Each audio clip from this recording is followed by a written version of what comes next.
Story 1. The Solo Trainer. Marcus Webb had been a certified personal trainer for 9 years, but he'd only recently started working the graveyard shift at Iron Temple Fitness, a 24-hour gym located in a renovated warehouse in Portland, Oregon. At 33 years old, Marcus had built a solid reputation as a trainer, but daytime slots at the gym were competitive and already claimed by senior trainers. The overnight shift, 11 p.m. to 7 a.m., was available, and the pay differential made it worth considering. Iron Temple occupied 15,000 square feet across 2 floors of what had once been a textile manufacturing facility built in 1952. The main floor housed cardio equipment, free weights, and machine circuits. The second floor contained specialized areas, a CrossFit section, a yoga studio, a boxing ring, and several private training rooms. The building's industrial bones remained visible. Exposed brick walls, steel support beams, high ceilings with original ductwork, and large factory windows that looked out over the industrial district. Marcus started his overnight position on September 3, 2022. The gym owner, Paul Davidson, had been straightforward during the interview. Overnight shifts were slow. Most nights saw between 5 and 15 members spread across 8 hours. Marcus would be the only staff member on duty, responsible for maintaining the facility, assisting members as needed, and handling any emergencies. The first 2 weeks were exactly as described. Marcus would arrive at 10:45 p.m., receive a brief handover from the evening shift supervisor, and then spend his nights mostly alone in the vast facility. A handful of dedicated members worked out at odd hours. Nurses coming off 12-hour shifts, long-haul truckers between runs, insomniacs who preferred exercising to lying awake at home.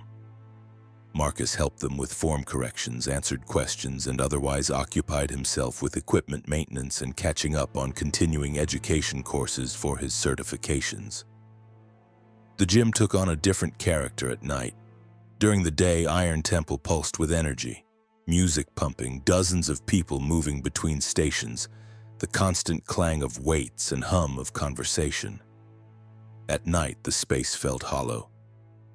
Sound carried differently in the near-empty building. The hum of treadmills seemed louder. Weights hitting the floor echoed through both levels. Even Marcus's footsteps sounded amplified as he walked the facility during his hourly checks. On September 19th, Marcus arrived for his shift to find a note from Paul. Second floor yoga studio light is flickering. Maintenance scheduled for Friday. Use caution if members ask to use the space. Marcus made a mental note and began his shift. 3 members were in the building, 2 on treadmills, 1 in the free weight area, standard Tuesday night. At 12:30 a.m., Marcus was at the front desk updating member records when he heard music from the second floor. It was faint, barely audible over the gym's main sound system, but distinctly different. Classical music, possibly ballet or orchestral. None of the 3 members had gone upstairs. Marcus checked the security monitor that showed feeds from cameras throughout the facility. The second floor appeared empty. He decided to investigate. Marcus climbed the stairs to the second floor, the music growing slightly louder as he ascended. It was definitely coming from the yoga studio. When he reached the hallway outside the studio, he could hear it clearly. Tchaikovsky's Swan Lake, the same recording his sister had played constantly when she'd studied ballet years ago. Marcus recognized it instantly. The yoga studio door was closed, but not locked.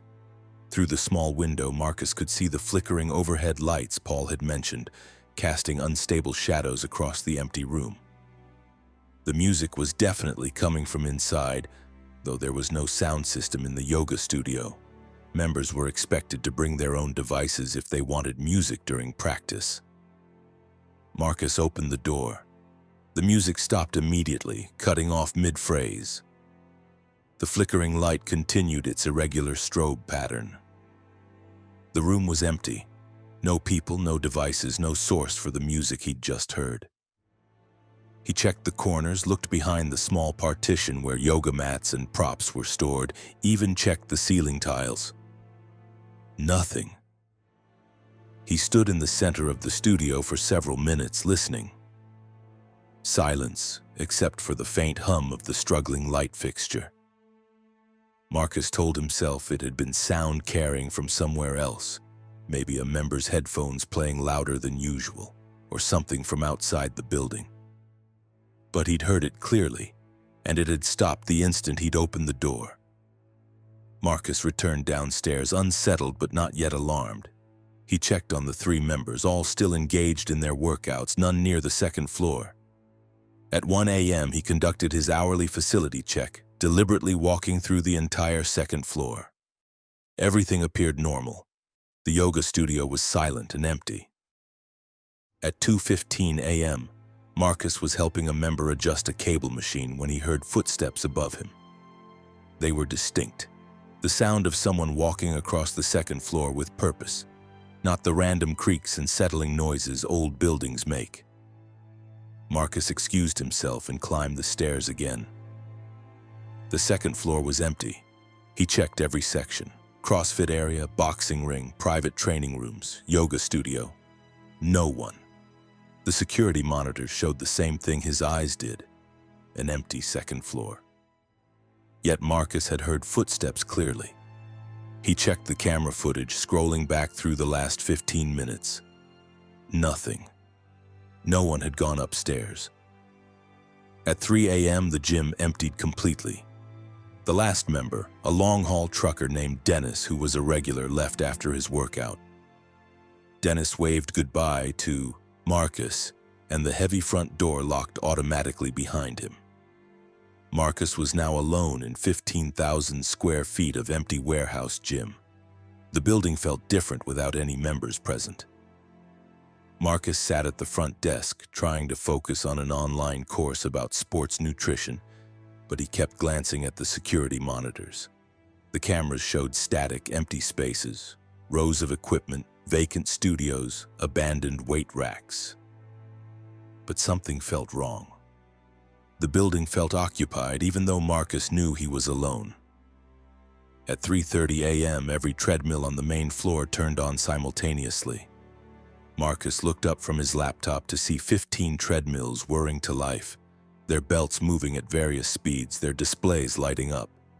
He stood quickly, his heart rate jumping. Treadmills didn't just turn themselves on. They required someone to press the start button or tap the touchscreen. Marcus walked slowly into the cardio area.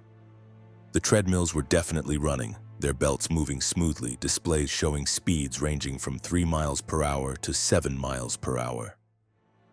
He approached the nearest machine and pressed the stop button. It powered down normally. He moved to the next treadmill. Stop! Next one, stop! He went down the line, shutting down all 15 machines. As he powered off the last treadmill, he heard weights clanging in the free weight area. Marcus turned to see a 45-pound plate rolling slowly across the rubber floor, coming to rest against a squat rack. He walked over to the plate. It was warm to the touch, as if someone had just been handling it. But no one was there. Marcus's professional demeanor was cracking. He pulled out his phone and called Paul, even though it was nearly 4 a.m. The owner answered on the 6th ring, clearly woken from sleep. "Paul, it's Marcus at Iron Temple. I'm sorry to call so late, but something's happening here. Equipment turning on by itself, sounds with no source. I think there might be an electrical problem or—" "You're alone in the building?" Paul interrupted. "Yes, last member left at 3 a.m. Paul was quiet for a moment. "Marcus, I should have told you about this before you started. I didn't want to scare you off. Good overnight trainers are hard to find.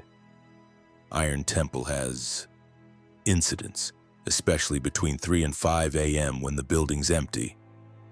"What kind of incidents?" "Equipment activating on its own, sounds of people working out when no one's there, things moving. The second floor is the worst. That's where most of it happens." 3 trainers have quit the overnight shift in the past 2 years. They all reported similar experiences.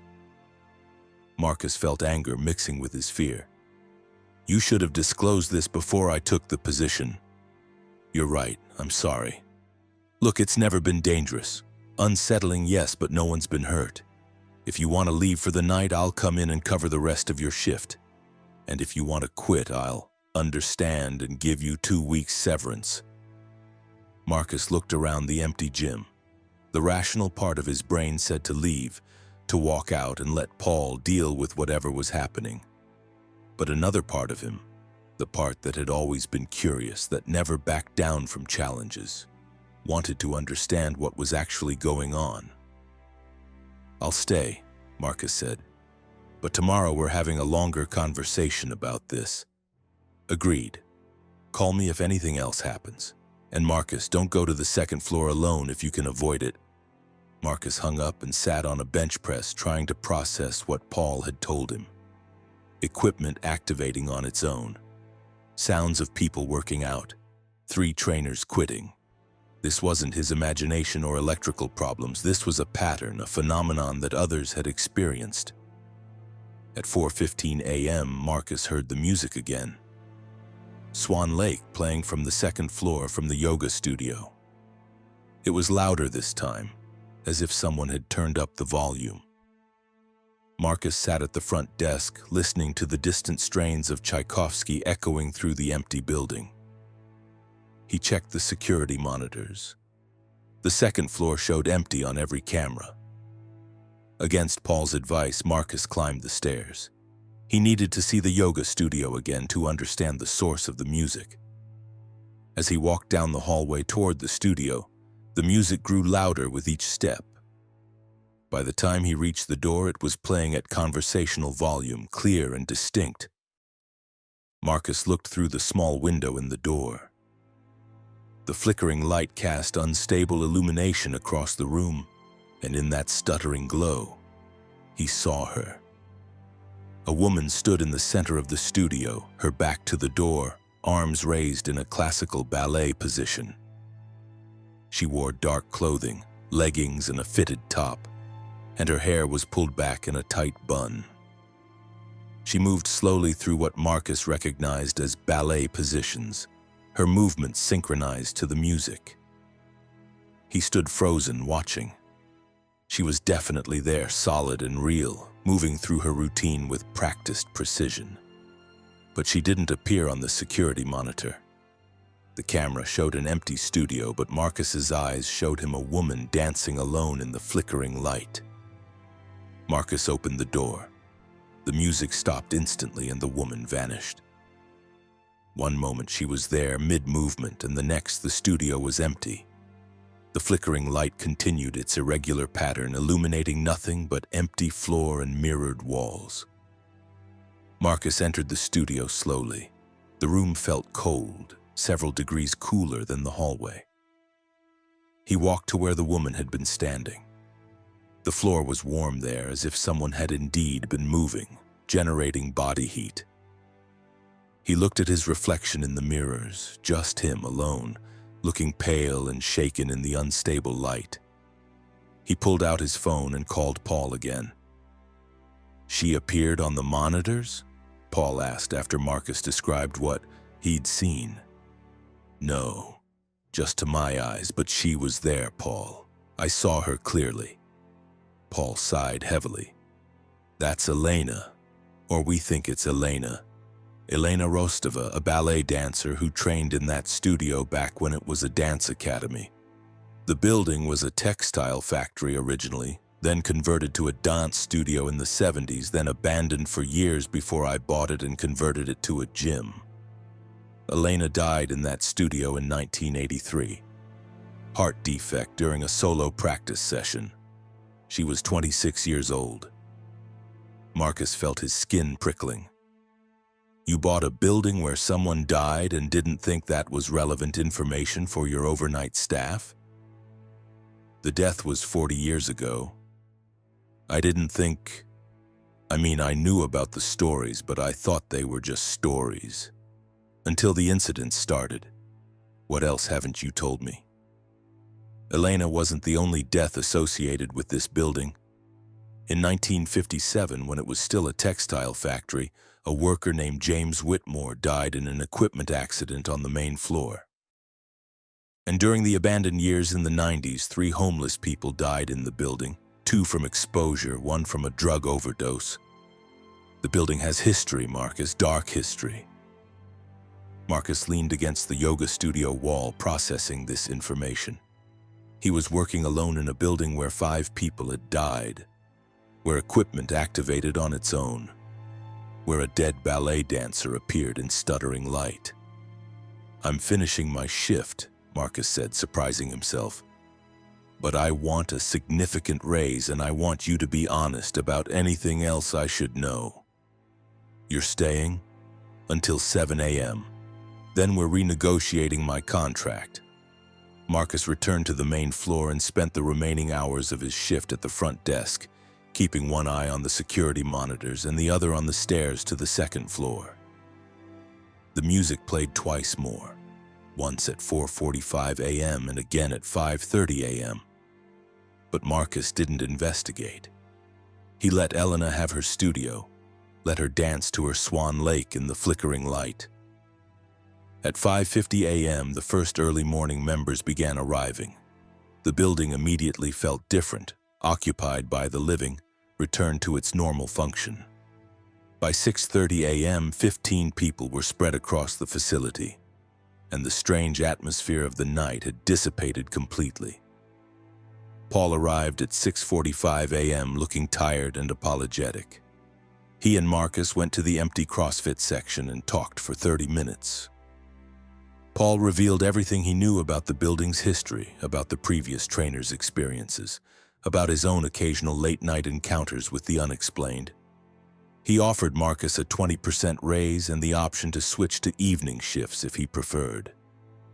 Marcus negotiated for 30% and stayed on the overnight shift. Over the following months, he established a kind of routine with the building's other occupants. He learned Elena's patterns. She appeared most often between 3 and 5 a.m., always in the yoga studio, always dancing to Swan Lake. He learned James Whitmore manifested as the sound of machinery that no longer existed, echoes of the textile factory's operational days. The 3 homeless individuals showed up as shadows in the corners of the first floor, seeking warmth in a building that no longer sheltered them. Marcus never grew entirely comfortable with the phenomena, but he learned to coexist with them. He stopped investigating every strange occurrence and instead focused on his actual job, helping the living members who came to train at odd hours. When the music played from the second floor, he let it play. When equipment activated on its own, he calmly turned it off. When he saw Elena through the studio window, he watched respectfully for a moment and then moved on. He told only 2 people about his experiences, his girlfriend Sarah, who was skeptical but supportive, and his sister Monica, who'd studied ballet and was moved by the story of Elena dying during solo practice. Monica came to Iron Temple once at 3 a.m. during Marcus's shift and witnessed Elena dancing. She stood outside the yoga studio with tears streaming down her face, watching another dancer move through the same positions she'd once practiced. "She's beautiful," Monica whispered. "Even in death, she's still dancing." Marcus worked the overnight shift at Iron Temple for 3 more years. He eventually moved to day shifts when a senior trainer retired. But he never forgot his nights alone in the converted warehouse, sharing space with the echoes of lives that had ended within those walls. He learned that buildings hold more than just the living, that tragedy leaves impressions that persist beyond death, and that some souls continue their work long after their bodies fail. Elena still dances in the yoga studio when the building is empty and the lights flicker. James Whitmore's machines still echo in the early morning hours. The shadows still seek warmth in corners where they once found temporary shelter. Iron Temple Fitness continues operating 24 hours a day, and new overnight trainers occasionally report strange occurrences they can't explain. Paul Davidson now discloses the building's history during interviews for overnight positions. Some applicants decline the job immediately. Others, like Marcus once was, accept the challenge. And a very few, come to understand what Marcus learned during those long nights between 3 and 5 a.m. The boundary between the living and the dead is thinner than we believe, and some places never truly forget those who died within their walls. Story 2: The Forgotten Floor. Samantha Torres had been a fitness enthusiast since college, but at 28 years old, her demanding career as a software engineer meant she could only work out during off-peak hours. When she joined Apex Fitness Center in downtown Chicago in March 2023, the 24-hour access was the main selling point. Located in a converted office tower built in 1965, Apex occupied floors 3 through 6 of the 20-story building, offering state-of-the-art equipment and amenities across its 4 floors. During her facility tour, the membership consultant Derek had walked Samantha through the layout. Floor 3 housed cardio equipment and stretching areas. Floor 4 contained strength training machines and free weights. Floor 5 featured specialized studios for group classes, Pilates, and cycling. Floor 6 was the premium level, a luxury spa section with saunas, steam rooms, and massage therapy rooms, accessible only to platinum members. Samantha signed up for a gold membership, which gave her access to floors 3 through 5. The building's elevator system had been updated during the gym conversion, with key card access required for each floor. Gold members' cards wouldn't activate the button for floor 6, ensuring the premium level remained exclusive.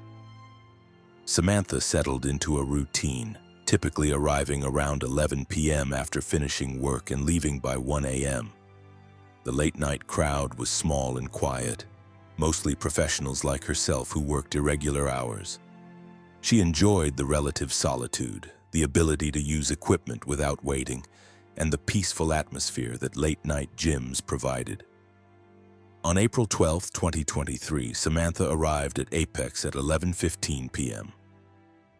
She tapped her keycard at the building entrance, took the elevator to floor 4 where she planned to do a strength training session, and headed for the squat racks. The floor was quiet. She counted 4 other members spread across the large space, everyone focused on their own workouts with headphones in. After completing her squat sets, Samantha moved to the leg press machine. While adjusting the weight, she noticed something odd about the elevator display visible through the floor's glass wall. The numbers above the elevator doors showed the car moving between floors in an unusual pattern. 3, 4, 5, 7, 6, 3. She watched for a moment, thinking she'd misread it, but the pattern repeated: 3, 4, 5, 7, 6. Floor 7. But Apex only occupied floors 3 through 6. Floors 1 and 2 housed retail spaces, and floors 7 through 20 were office suites for various companies. The elevator shouldn't stop at floor 7 for gym members. It should only show floors 3 through 6 in its cycle. Samantha dismissed it as a display glitch and returned to her workout. But over the next 30 minutes, she found herself watching the elevator display repeatedly. Every time, the pattern included floor 7. 3, 4, 5, 7, 6. Sometimes other members used the elevator and she'd watch the car pass through floor 7 on its way between 5 and 6. At midnight, curiosity got the better of her. Samantha finished her last set, grabbed her water bottle, and walked to the elevators. She pressed the call button and watched the car descend. 6754. There it was, again floor 7 showing in the sequence. The elevator arrived and opened. Samantha stepped inside. The control panel showed buttons for floors 1 through 6, all the floors she expected. There was no button for floor 7, no indication that the floor existed at all. She pressed the button for floor 6 just to see what would happen, even though her gold membership shouldn't give her access. The elevator chimed an error. Access denied as expected.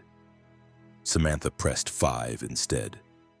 The elevator rose smoothly, the floor indicator showing 4 to 5. It opened on floor 5, the specialized studio level. Everything appeared normal. She stepped out and walked around floor 5, which was even quieter than floor 4 had been. Only one other person was visible, a woman in her 50s running on a treadmill in the cardio corner that floor 5 shared. Samantha walked past the group class studios, all dark and empty at this hour, and found herself near the elevator bank again. The display showed the car moving. 3, 4, 5, 7, 6, 5. Floor 7 again. Every single time the elevator passed through or stopped at floor 7. Samantha waited until the elevator returned to floor 5 and stepped inside. She examined the control panel more carefully. 6 buttons, floors 1 through 6. But as she looked closely at the spacing, she noticed something odd.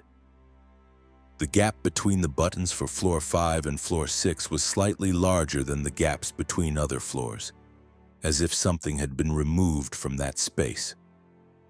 She ran her finger over the panel between buttons 5 and 6. There was a slight indentation, barely perceptible, but definitely there. A 7th button had existed once and had been removed, plastered over, painted to match the rest of the panel. Samantha's software engineer brain immediately started problem solving. The elevator system still recognized floor 7 in its programming, even though the physical button had been removed. The display showed it, and the car presumably still stopped there if someone inside pressed. What? The removed button? She tried pressing the spot where the 7th button should be. Nothing happened. The painted surface didn't depress or respond. She tried her keycard against the spot. Nothing. She tried pressing buttons 5 and 6 simultaneously. The elevator chimed an error. Frustrated, Samantha rode down to floor 3 and approached the front desk. The overnight staff member, a young man named Tyler, who was usually reading textbooks during the quiet hours, looked up as she approached. "Quick question," Samantha said casually. "I noticed the elevator display shows floor 7 sometimes. Is that a glitch? Or does Apex use floor 7 for something?" Tyler's expression shifted slightly. Just a flicker of something, maybe discomfort, before his professional smile returned. "The building has 20 floors total. The elevator system services all of them. What you're seeing is probably the car passing through floor 7 to reach the offices above. Apex only uses 3 through 6. Right, but the display shows it like the elevator is stopping there, not just passing through. Probably just a programming quirk from when they updated the system for the gym conversion. Nothing to worry about. Is there anything else I can help you with?" Samantha thanked him and walked back to the elevator. But Tyler's reaction had confirmed something. There was something about floor 7. Something he'd been instructed not to discuss. She rode back up to floor 4, finished her workout, and left by 1 a.m. as usual. But she couldn't stop thinking about floor 7. Over the next week, Samantha paid careful attention to the elevator system. She noticed patterns. Between midnight and 5 a.m., when the building's office floors were completely empty, the elevator displayed floor 7 more frequently. During evening hours, when some offices might still be occupied, floor 7 appeared less often in the display sequence. She researched the building's history online. The tower had been built in 1965 as Class A office space. In 2019, the building had been partially renovated, with floors 3 through 6 converted to Apex Fitness Center. She found architectural plans from the original construction showing floors 3 through 7 as a contiguous block of open floor plans intended for a single large tenant. But current floor plans available on the building management website showed floors 3 through 6 as Apex and floor 7 as premium office suites for a law firm called Brennan & Associates. Samantha searched for Brennan & Associates. No website, no listings in the Chicago Law Directory, no social media presence, No employee profiles on LinkedIn. The law firm didn't exist, or if it did, it left no digital footprint whatsoever. On April 24th, Samantha arrived at Apex at 11:30 p.m. with a plan. She'd brought a small flathead screwdriver in her gym bag. She would try to access floor 7 directly, to understand what was up there and why the elevator system still recognized it even though gym members couldn't access it. She waited until after midnight when the gym was at its quietest. 3 members total across all 4 floors.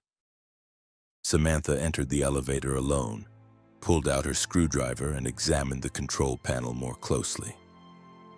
The panel was held in place by small screws at the corners. If she removed the panel, she might be able to access the wiring behind it and trigger the 7th floor button manually. As she positioned the screwdriver against the first screw, the elevator lurched. Samantha stumbled, catching herself against the wall. The car began moving upward without her having pressed any button.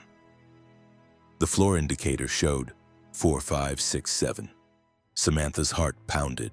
She hadn't pressed anything. The elevator was taking her to floor 7 on its own. The car rose smoothly past floor 6 and stopped. The indicator showed 7. The doors opened.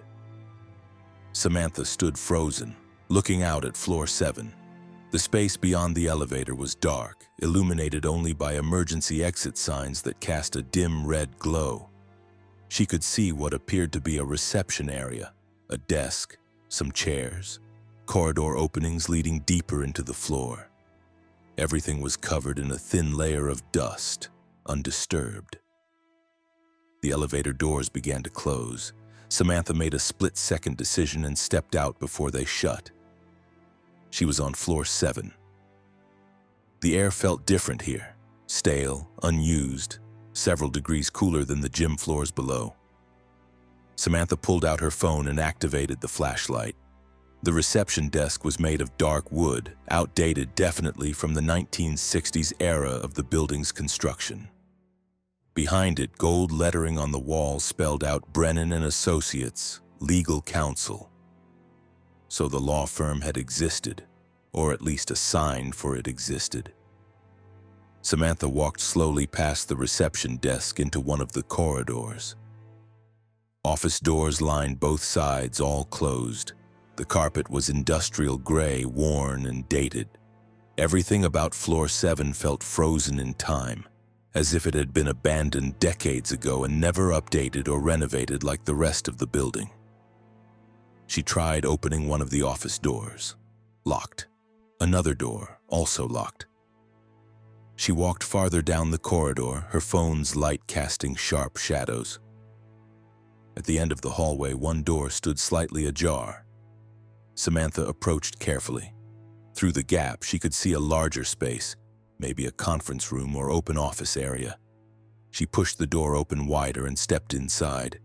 The room was completely empty except for a single object in its center. A piece of gym equipment. A treadmill, modern and expensive, completely out of place in this abandoned office space. It was positioned in the exact middle of the room, facing away from the door, and it was running. The belt was moving at what looked like a moderate jogging pace. The display panel lit up and showing stats: speed 6.5 mph, time 47:23, distance 5.1 miles, as if someone had been using it for the past 47 minutes. But no one was on the treadmill. No one was in the room at all except Samantha. She walked around the equipment slowly, giving it a wide berth. From the front, she could see the treadmill's display more clearly. The user profile name showed Brennan. Samantha's phone flashlight flickered, dimmed, then died completely despite having a full charge moments ago. The only light now came from the treadmill's display panel, casting a pale blue glow across the empty room. She heard footsteps in the corridor behind her. Someone was walking toward the conference room with a steady, measured pace. Samantha spun toward the door, her heart hammering. A figure appeared in the doorway. A man in business attire, dress shirt and slacks, maybe in his 40s. He looked solid, real, completely normal. "You shouldn't be here," the man said calmly. "This floor is restricted." "I'm sorry, the elevator just brought me here. I didn't mean to." "You need to leave. Now." His tone wasn't threatening, but it carried absolute authority. Samantha moved toward the door, expecting the man to step aside. He didn't move. As she got closer, she realized she could see through him, just slightly. Just enough to make out the corridor wall behind his form. He wasn't solid. He wasn't real. She ran. Samantha pushed past the translucent figure, feeling a wave of intense cold as she did, and sprinted down the corridor toward the elevator. Behind her, she heard the footsteps following, maintaining that same steady pace, not running but somehow keeping up with her panicked sprint. She slammed her hand against the elevator call button repeatedly. The doors opened immediately as if the car had been waiting. Samantha jumped inside and pressed the button for floor 3 frantically. The doors closed just as the figure rounded the corner into view. The elevator descended, 7 to 6543. Samantha's phone had recovered and now showed full battery again, as if its death on floor 7 had never happened. She checked her fitness tracker. The time was 12:57 a.m. She'd been on floor 7 for less than 10 minutes, though it had felt much longer. When the elevator opened on floor 3, Samantha walked straight to the front desk. Tyler looked up from his textbook, saw her expression, and immediately straightened. "I was on floor 7, Samantha said. "The elevator took me there." Tyler's professional demeanor cracked. He glanced around to ensure no other members were nearby, then leaned forward and spoke quietly. "You need to forget about floor 7. Seriously, don't go back there." "What is it? Who's up there?" "I could lose my job for telling you this, but you seem freaked out, so..." Floor 7 was supposed to be part of Apex when they did the renovation. They started converting it, moved gym equipment up there, everything. But things happened. Equipment would turn on by itself. People reported seeing someone working out when the floor was empty. Construction workers refused to finish the job. Eventually, Apex gave up on floor 7, sealed it off, removed the elevator button. "But someone still uses it," Samantha said. "I saw a treadmill running. I saw a man." Tyler nodded slowly. "James Brennan. He worked for Brennan and Associates back in the 80s. The story is that he died of a heart attack on floor 7 right at his desk working late. They found him the next morning. After that, the law firm slowly fell apart. By 1990, the floor was empty. It's been unoccupied ever since. Why can the elevator still access it? They tried removing it completely from the system, but it caused glitches in the elevator programming. So they left it in the code but removed the physical button. Usually it's fine, but sometimes, especially late at night, the elevator just goes there. Takes people up whether they want to go or not. And the treadmill? Apex installed equipment on floor 7 before they abandoned the conversion. Some of it is still up there. People say Brennan uses it at night, like he's still trying to stay healthy, still trying to prevent what killed him. I don't know if I believe in ghosts, but I believe that floor 7 is fucked up and people should stay away from it. Samantha left Apex that night shaken but fascinated. Over the following weeks, she researched James Brennan extensively. She found his obituary from 1987, dead at 42 from a massive heart attack, survived by a wife and 2 children. She found records of Brennan and Associates occupying floor 7 of the building from 1975 to 1989.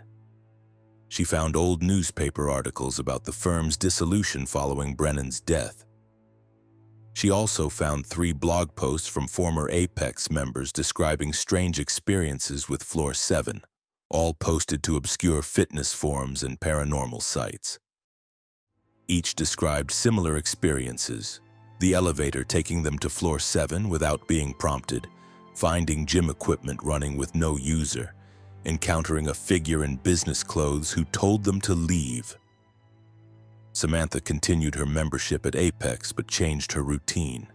She now arrived at 10 p.m. and left by 11:30 p.m., avoiding the midnight to 5 a.m. window when floor 7 seemed most active. She never took the elevator alone after midnight, and she never ever pressed the elevator call button on floor 4 where she'd first triggered the ride to floor 7. But sometimes during her workouts, she'd watch the elevator display and see the car moving through its cycle, 3, 4, 5, 7, 6. And she'd think about James Brennan still working out on floor 7, still trying to strengthen a heart that had failed him 36 years ago, still running on a treadmill in an abandoned office space that existed between the world of the living and whatever lay beyond. 3 months after her visit to floor 7, Samantha was leaving Apex around 11:15 p.m. when she encountered a new member waiting for the elevator. The woman looked to be in her early 30s, wearing expensive workout gear and checking her phone impatiently. "First time here?" Samantha asked. "Yeah, just joined. I work crazy hours, so the 24-hour access is perfect." "Word of advice," Samantha said carefully. "If the elevator ever takes you to floor 7, just get off and come right back down. Don't explore, don't stay up there." The woman looked at her strangely. "Floor 7? Isn't Apex just floors 3 through 6? "Right, just, if it ever happens, remember what I said." The elevator arrived. Both women stepped inside. As the doors closed, Samantha caught a glimpse of the floor indicator, 3, 4, 5, 7, 6, 1. Floor 7 still there in the pattern, still part of the building's nightly routine, still occupied by a man who refused to stop exercising even after death had made such efforts meaningless. Samantha moved to a different gym 6 months later, partly due to relocating to a new apartment across the city, partly because she never felt entirely comfortable at Apex after her experience on floor 7. But sometimes, late at night when she couldn't sleep, she'd think about that treadmill running in the empty conference room, its display showing distance and time accumulating endlessly, used by someone who would never reach their fitness goals because they'd already reached the only finish line that ultimately mattered. Story 3. The Closing Protocol. Kevin Martinez had worked as a night manager at Endurance Gym in Austin, Texas for 7 years, when he received new closing protocols from corporate in August 2023. At 41 years old, Kevin had seen the gym through multiple ownership changes, facility upgrades, and policy revisions. The latest protocols seemed oddly specific and in some ways contradicted everything Kevin had learned about 24-hour gym operations. Endurance Gym occupied a standalone building off Interstate 35, a purpose-built facility constructed in 2009 with 20,000 square feet of workout space. The gym operated truly around the clock. No closing time, no locked doors, just continuous 24/7 access for members. Kevin's position as night manager meant he worked the quietest hours, 11 p.m. to 7 a.m., overseeing the facility when member traffic was minimal. The new protocols arrived via email from corporate headquarters, marked as mandatory implementation starting August 15, 2023. Kevin read through them with growing confusion. Endurance Gym Overnight Protocols. Strictly mandatory. Between 2 a.m. and 2:30 a.m., the main floor must be completely evacuated of all members. Use Protocol A to clear the facility. During the evacuation period, the night manager must remain in the office with doors locked. Do not exit for any reason. If any member refuses to evacuate, do not attempt physical enforcement. Note their membership number and report to corporate immediately. Security cameras will automatically shut off at 2 a.m. and restart at 2:30 a.m. This is normal and expected. Do not investigate any sounds, movements, or disturbances occurring during the evacuation period. At 2:30 a.m. exactly, unlock the office and resume normal operations. Never discuss this protocol with members or explain the reason for the evacuation period. Violation of these protocols may result in immediate termination and legal action. Kevin read the protocols 3 times, trying to understand their purpose. Evacuating a 24-hour gym went against the entire concept of 24-hour access. The company's main selling point was that members could work out any time without restriction. Forcing everyone to leave for 30 minutes every night would infuriate customers and likely violate membership contracts. He called his district manager, Alicia Brennan, for clarification. She answered after several rings, her tone immediately defensive. "You got the new protocols," Alicia said. "It wasn't a question. I did, and I need you to explain them because they don't make sense. We can't just kick members out for 30 minutes every night." "You can, and you will, Kevin. This comes from above my level. Legal department mandated it. I don't have details on why, just that it's non-negotiable. What's Protocol A for clearing the facility? Tell members there's a mandatory system maintenance check that requires evacuation for safety reasons. Offer them a free guest pass for the inconvenience. Most people won't even be there between 2 and 2:30 a.m. anyway. And if they refuse to leave, then you follow Protocol 3. Note their membership number and report it. But don't force anyone physically, just let them stay and report it." Kevin heard something in Alicia's voice. Reluctance, maybe fear. "Alicia, what's really going on? Why would corporate mandate evacuating the building for 30 minutes every night?" There was a long pause. "Kevin, I've managed 17 endurance locations across Texas. Every single one has these protocols.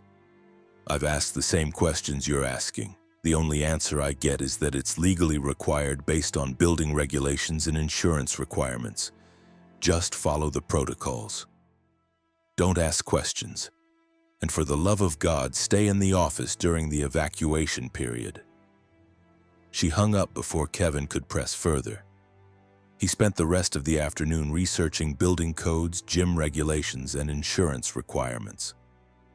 Nothing he found explained why a facility would need to be evacuated for 30 minutes in the middle of the night. The protocols made no logical sense. That night, August 15th, Kevin arrived at Endurance at 10:30 p.m. preparing for his first implementation of the new protocols. He brought the printed email with him, reviewing the steps repeatedly. At 11 p.m., the evening shift manager, Sandra, briefed him on the current situation.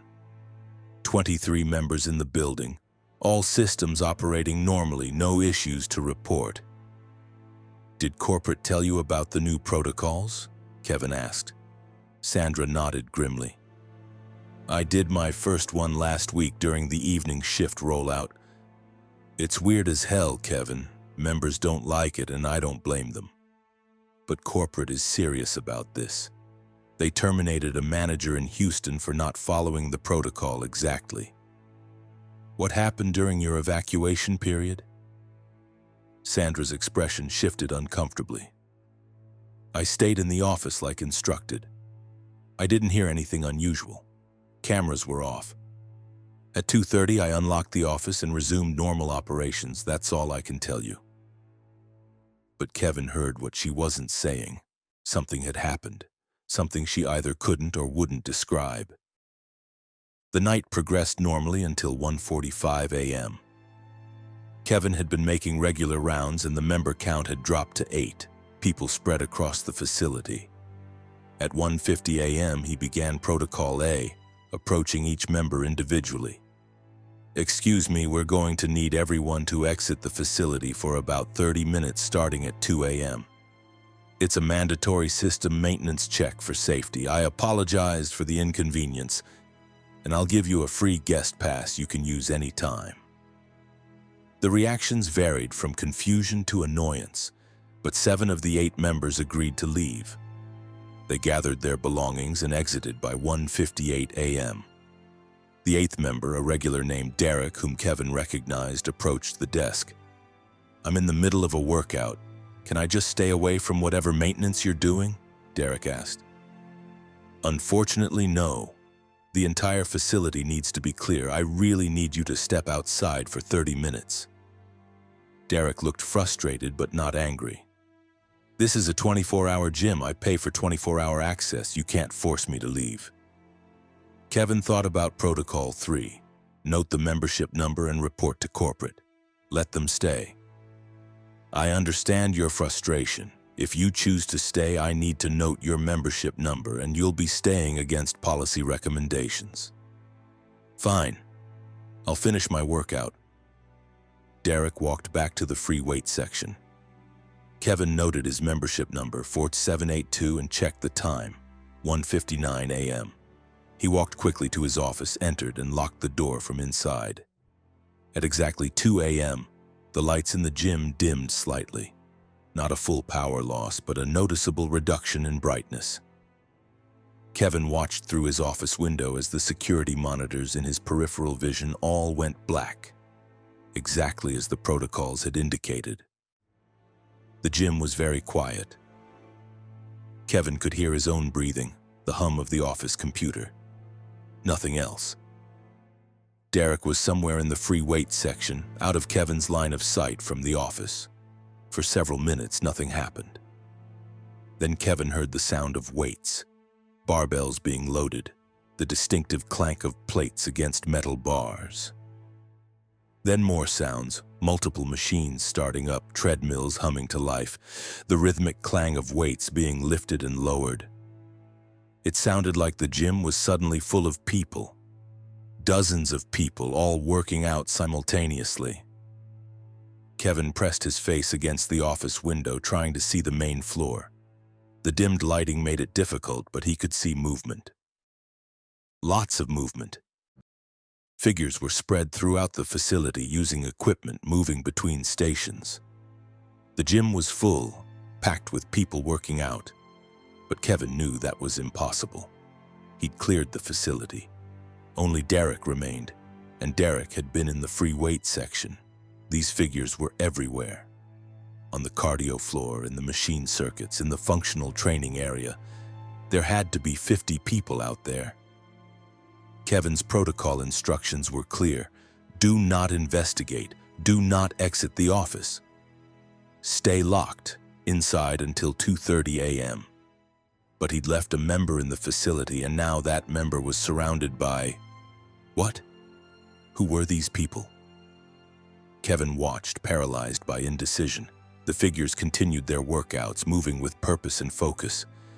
From this distance, in the dim lighting, they looked completely normal. People in workout clothes, using equipment properly, following standard gym etiquette. But they'd appeared out of nowhere. They'd manifested in a locked facility that Kevin had cleared just minutes ago. At 2:12 a.m., Kevin saw Derek. He emerged from the free weight section carrying a barbell across his shoulders, apparently walking to the squat rack. He moved through the crowd of figures without seeming to notice them. They didn't acknowledge him either. Derek sat up at the squat rack, positioned himself, and began his set. One of the figures walked directly through the space Derek occupied. For a moment, they overlapped. Derek solid and real, the figure translucent where they intersected. Then the figure moved past, and Derek continued his squats, completely unaware of what had just happened. Kevin realized the truth. The figures weren't solid. They couldn't interact with the physical world. Derek couldn't see them, couldn't sense them, but Kevin could see them clearly from his office. They were ghosts or echoes or something else, filling the gym for exactly 30 minutes every night between 2 and 2:30 a.m. At 2:23 a.m., Kevin heard screaming. Derek dropped his barbell with a crash and ran toward the exit.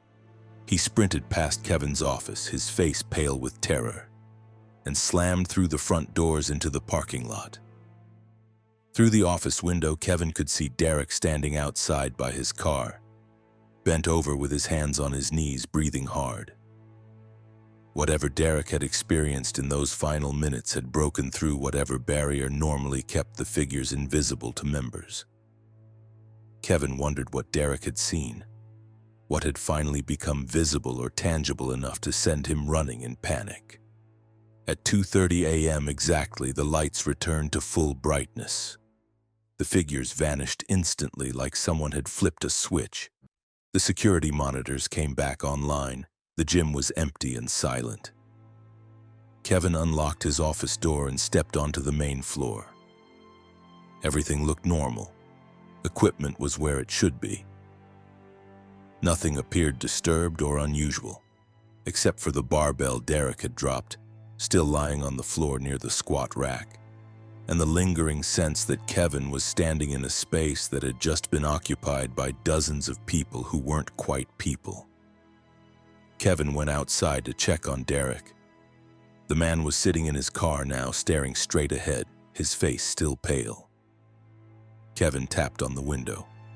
Derek jumped, then slowly rolled it down. "Are you okay?" Kevin asked. "What the hell was that? What happened in there?" "What did you see?" Derek was shaking. "At first, nothing unusual. I was doing my workout. Then around 2:20 I started feeling like there were people around me. Not seeing them, just sensing them, feeling cold spots, hearing breathing that wasn't mine. Then I looked up and the gym was full of people, but they were wrong, Kevin. They were see-through like holograms. And they were all staring at me, all of them. They stopped working out and just stared." Kevin felt cold despite the warm Austin night. "I'm sorry. I should have insisted you leave. Why didn't you tell me? Why didn't you warn me about whatever the hell that was?" "I couldn't. Company protocols." Derek started his car. "I'm canceling my membership. You can tell corporate they can keep my initiation fee. I'm never going back in that building." He drove off, leaving Kevin standing in the parking lot. Over the next hour, Kevin wrote a detailed report about Derek's experience and emailed it to corporate as Protocol 3 required. He received an automated response acknowledging receipt of the report and informing him that Derek's membership had been canceled with full refund of all fees. The response came less than 5 minutes after Kevin sent his report. Corporate had been waiting for it, expecting it. They had a system in place for handling members who witnessed the phenomenon. Kevin continued implementing the protocols every night. He learned to clear the facility more aggressively, offering larger incentives for members to leave during the critical period. Most nights, he successfully evacuated everyone by 2 a.m. On nights when members refused to leave, Kevin would note their membership numbers, watch from his office as they inevitably fled in terror, and file the required reports. He researched the building's history. Endurance Gym's facility had been constructed in 2009 on land that had previously been a community recreation center. That recreation center, built in 1947, had burned down in 1998 during a late-night electrical fire. 17 people had died, members who'd been working out when the fire started and couldn't escape quickly enough. The new gym had been built on the exact same footprint as the destroyed recreation center. Kevin obtained old blueprints and overlaid them with current floor plans. Every piece of cardio equipment, every weight rack, every machine in the current gym aligned almost perfectly with equipment positions in the old recreation center. The ghosts weren't random. They were the 17 who died in the fire, returning every night at the time the fire had started, 2 a.m., to continue their workouts. They appeared for 30 minutes, the approximate duration of the fire that had killed them, then vanished when the fire would have finally been contained. Corporate knew. They'd always known. The nightly evacuation protocols weren't about maintenance or safety. They were about removing living people from the facility so the dead could have their 30 minutes of uninterrupted exercise, repeating their final night over and over in an endless loop. Kevin learned the names of the 17 who died. He found their obituaries, their photos, their stories. Sarah Mitchell, 34, marathon runner. James Chen, 42, powerlifter. Regina Johnson, 29, kickboxing instructor. 15 others, all with their own stories, all cut short by fire and smoke in a building that was supposed to be safe. He started recognizing them during the evacuation periods. From his office window, Kevin could identify specific figures. Sarah on her usual treadmill, James at the bench press, Regina working the heavy bag in what was now the functional training area. They followed their routines precisely, creatures of habit even in death. On September 30th, during the evacuation period, Kevin made a decision that violated every protocol he'd been given. He unlocked his office door and stepped onto the main floor at 2:15 a.m., while the 17 were still present. They didn't react to him at first. Kevin walked slowly through the facility, moving between the translucent figures, observing them up close. They looked exactly as they had in their obituary photos, young, healthy, focused on their fitness goals. They had no idea they were dead, no awareness that they were repeating the same 30 minutes over and over. Kevin approached Sarah on the treadmill. She was running at a steady pace, her form perfect, her expression determined. He stood directly beside the treadmill and spoke.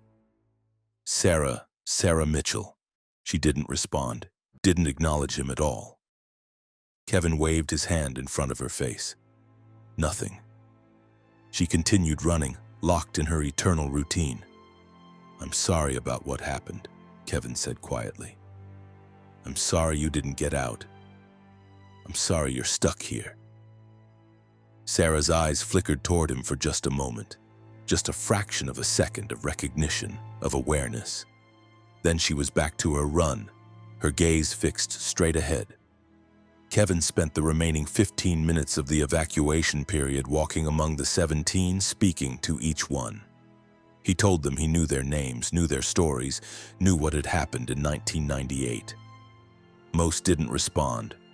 A few, like Sarah, showed brief flickers of awareness before returning to their routines. At 2:30 a.m., they vanished. Kevin stood alone on the empty gym floor, feeling the weight of what he'd witnessed. 17 people, trapped in a loop of their own final moments, unaware they were dead, condemned to work out for eternity in a building that existed on top of the one where they'd died. Kevin continued working at Endurance Gym for 3 more months. He faithfully implemented the evacuation protocols, cleared the facility, stayed in his office during the critical period. But every few nights he'd violate protocol and walk among the 17, speaking to them, bearing witness to their endless routine. In December 2023, Kevin resigned. He couldn't continue working in a building where the living and dead shared space, where corporate priorities meant keeping the dead's existence secret rather than helping them find peace.